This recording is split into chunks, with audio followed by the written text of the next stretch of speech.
Well, welcome back, everyone, and thanks again to Ishmael. You know, Lee, I love the variety of people we are able to present on Healing Wednesday. I do too. I think, and that's why we're here, folks, in order to give you just a whole different views from lots of different healers and people who are helping this planet. Yeah, I almost feel that this probably wouldn't have been possible when you first started channeling. I don't think so either, and that's what very, very different these days. That's what this program brings, I believe, is the ability for the variety that we have. And for me, it just restores my faith in humanity that so many of us are awakening. You realize how many guests we've had now? There's just so many people awakening. We're discovering new people doing new things all the time, and lots of modalities I've never even heard of in the healing part. Yeah. Well, it's time to begin to do what we call Miracle Moments. Yay. And I love Miracle Moments. It's one of our favorite sections of the program. We love to share people's healing and the success and having them feel better. We love to involve our wonderful group of viewers in helping others receive our love and our support. Well, you can find the Miracle Moments section in your membership portal, of course. That's where you can request prayers for help for yourself and also perhaps somebody you love. It's also a place where you can share your miracle with us. We truly love hearing about the miracles that happen. It could be that you have a miracle of synchronicity that took place. You met somebody, you did something 2012. 2012 is the middle of the 36-year window. It's not the beginning. It's not the end. So where does it end? And when I say end, I mean the window stops being the window and tapers off to something else. It doesn't open and shut like you would expect in 3 dimensions, where something opens and the wind comes through and you slam it shut and the wind stops. That's not it. You gradually, as they might say, mushed into it. And you're gradually going to mush out of it, meaning it's gradual. The end of the window, 2030. You're close to it, but you're also receiving the energy that was developed at the fulcrum, 2012. Dear ones, you are at the height of the differences right now to be seen on the planet, and you're seeing them right now. It's so interesting that you can then take a step backwards and start looking at history, what has happened, including things that you've developed, including that which is the Me Too movement, the idea of cleaning up that which the church has been ashamed of for eons. These things never happened before, not in this way. And there are those who would say it could never happen because of human nature, because you can't change that which is the old energy. Well, you did, and it is changing. Countries are changing. Attitudes are changing. What people will allow and not allow within their own societies is changing. We've said it before, watch for that which seems impossible. Watch for that which is where the people start to object if their government is not doing them correctly, is not watching out for them correctly. And correctly meaning with integrity or honesty or transparency, which are the new words that people are starting to use, perhaps for the first time ever in the contexts that they are being used. This 36-year window is where you are. Most of you listening to this right now were adults when the window started. And if you were not, then you were born right in the middle of the shift. You have a completely different attribute. So where are you in all of this as you awaken from this coma of old energy? Now, here is another fact about timing. When the individual awakens from a coma, in the movies, they open their eyes and all is well. And they remember everything and the relatives crowd around them and say, welcome back. It's not that way. The awakening, the recovery from eons of dark energy may last years. You start to be aware that there's something bigger. You start to learn. You start to fight off perhaps the old energy that tells you you're crazy because you start thinking differently. Then you start being cognizant of things that you never knew before. You meet people who tell you things to think about. And over a period of time, you're fully awake. That's the timing of coming out of the coma of darkness. And there are so many levels of it that you'll meet those who are still just awakening and others who awakened years ago. And they are different, and they sound different, and they're interested in different things because they're learning. How do you sit with all of this? I have just described an amazing, awesome phenomena, an awakening planet, and the gyrations of what happens when it does. These are the things I wanted to discuss with you and tell you about. I want you to relax with it all with yourself.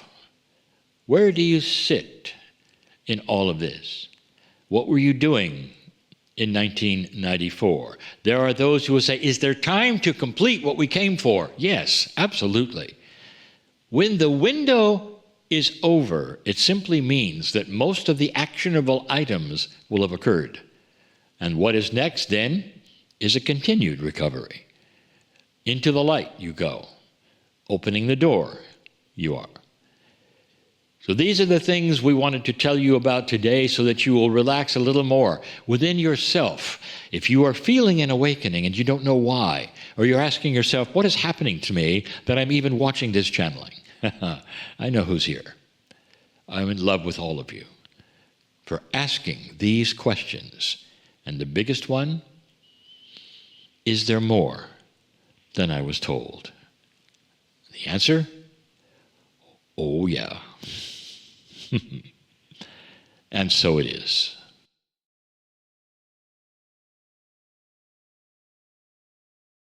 And following that divine, love-filled message from Kryon, I invite you, bring your awareness back into your body. Open up those eyes of yours if you've had them closed. And we're joined this evening by a cosmic guest by the name of Ishmael Perez. And I want to make sure Ishmael is on the Zoom feed with us. Ishmael, are you there? I sure am. Hi, guys. How are you guys doing? All right. Wow. Well, we can already see he's out in the cosmos. I love your background. That fits very well. It fits beautifully. Before I begin, I want to tell you that this next guest here, Ishmael, fits very well into what Kryon has told us about the light-dark battle that we're facing right now. In fact, the last few channels have really pegged it. We're talking about a specific time to shift.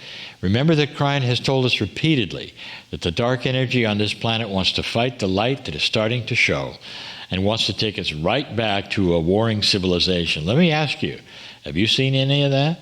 My guest sees it too and is invested in bringing us star seeds together in what he is calling a cosmic war.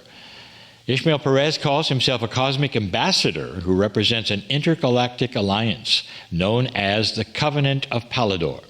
It's a cosmic treaty that was initiated by the forces of light in the higher dimensions to protect and guard the earth. So Ishmael knows that he is one of the inner council members who is here to bring forth the next level of cosmic disclosure that will restore our planet back to its original glory in fulfillment of the galactic prophecies. Ishmael tells us that the information he has to present has never been heard on this planet. Ishmael is one of the elite super soldiers that is involved in this cosmic war. There's a book, and it's called The Cosmic Origin, available on Amazon. Also, there's a newer version of it. He's going to tell you here how to get it if I remember to ask him. Ishmael, welcome to the show. Thank you for having me here. It's a great honor and pleasure. I've actually been a fan of Kryon for over 20 years. Wow. Yeah, you guys were one of the Kryon, the entity that comes through has been one of my favorites to listen to, even throughout my journey as a younger starseed. And it is a great privilege to be here. Well, and thank you for that. I didn't know that. So that touches me. I want to hear your story before you tell us anything about the book or anything that you're doing truly. Tell me the story of how this began, the realization of who you were and actually, what you're supposed to do here. Sure. So it all began when I was a kid. I realized that I was different. I am what you consider an awakened starseed, where I have full recollection of all my lifetimes of who I was before incarnating into human form.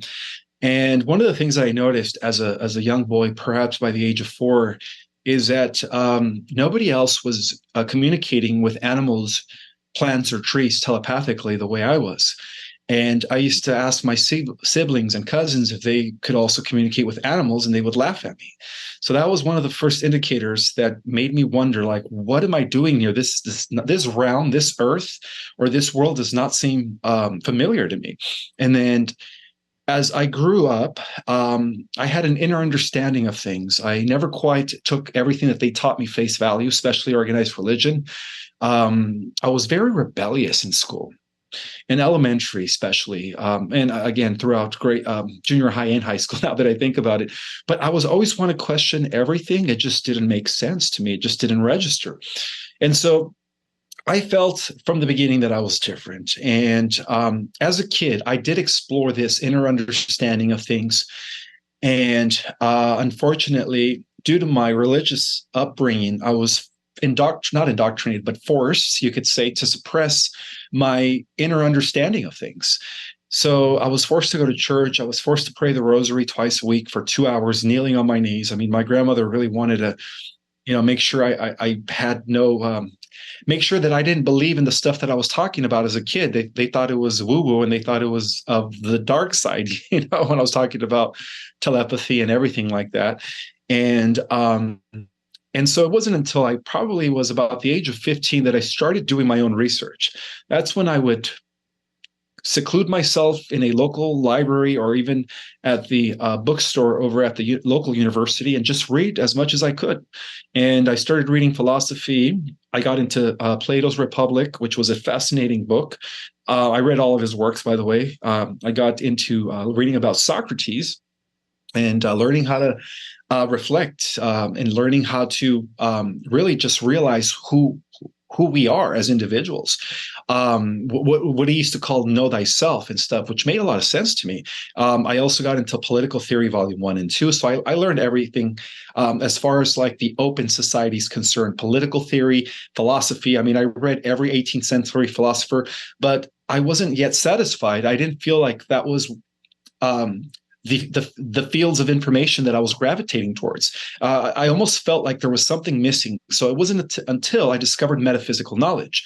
At the age of 17, I had an opportunity to read great books that were written by Sai Baba, Babaji, Ascended Beings, the autobiography of the yogi. And those books really just resonated with me. And then that's when I discovered my niche. At that point, I decided to learn how to meditate. So I was taught Kriya Kundalini Yoga around the age of 18. And it wasn't until the age of 19 that I took it seriously, where I started implementing the breathing techniques and the visualization and everything that came along with that. And it took me a few months to actually reconnect with that aspect of myself as a kid, where I was somehow intuitively connected with nature, with animals, with people, with trees, plants, everything that was living. And so that rekindled, through meditation, that rekindled in me. And then that's when I started getting downloads. I wasn't quite sure where all this information was coming from. All I knew is that I had access to information that had never been written. And so that's when I realized that I was channeling my higher self, which is a galactic being. And by the way, every starseed out there, every celestial in human form that took the call to be here at this time is operating in multidimensional avatars on different frequencies and on different timelines. So I came to the realization that I was actually accessing information from my future self, which also corresponds to my higher galactic self. And as a result of that, I started writing Our Cosmic Origin, and this was a book that was going to reintroduce the very essence of our origin, which is not what Darwinian portrays. Obviously, Darwinian evolution is very, very incorrect. And then, of course, it wasn't that simple theory of creation as imposed by organized religion, saying that we've been created, for the last 6,000 years by this bearded God sitting on a cloud. So what I did is, as a way to reveal the truth regarding our cosmic and celestial origin, I decided to write this book that actually tells us a different story. And the truth of this story echoes all the way to the higher dimensions where we descended from. So I came to realize that mankind on the earth was a final manifestation of a long process involving a descent that took place in the technically in the eternal spheres and in the always existing realms with no beginning or end. And then through the process of descending, which is the lowering of frequency, our consciousness descended into different octaves, into lower octaves, becoming lesser, more denser and denser. And so I came to the realization that humankind on the earth is the final product of a long descent that has been going on for billions of years. And that we are not the only human-like species here on this planet, but that we share a common ancestry throughout not only our galaxy, our universe, but throughout the entire multiverse at large. And for those that are questioning the idea of a multiverse, there is proof, by the way, through cutting-edge science that we indeed, in fact, do live in a multiverse, that our universe is one of many universes. And there is not only scientific evidence coming through quantum science, superstring theory, amp theory, and unified field theory, but again, it also corresponds to the ancient esoteric wisdom that talks